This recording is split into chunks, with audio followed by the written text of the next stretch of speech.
আমাদের নামাজের প্রস্তুতি প্রায় সম্পূর্ণ এবং সকাল 8:30টায় আমাদের প্রধান জামাত অনুষ্ঠিত হবে। সবকিছু ঠিকঠাক থাকলে ইনশাআল্লাহ ঐতিহ্যবাহী শাহী ঈদগাহ ময়দানে এবারে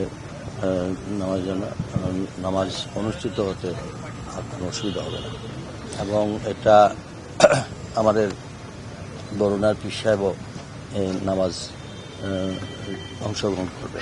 আর এই পবিত্র ঈদ উল ফিতরকে সামনে রেখে আমি জেলা, মহানগর এবং দেশবাসী, আমাদের প্রবাসী ভাই বোন সকলকে আমরা বলবো ঈদ উল ফিতরের সেই আনন্দ উৎসব যেন আমরা ভাগাভাগি করে নিয়ে যাই এবং আমরা যেন 1 মাস সিয়াম সাধনার পর যে তাকওয়া সৃষ্টি করেছি বাকি 11টি মাস যেন সেই তাকওয়ায় আমরা চলতে পারি।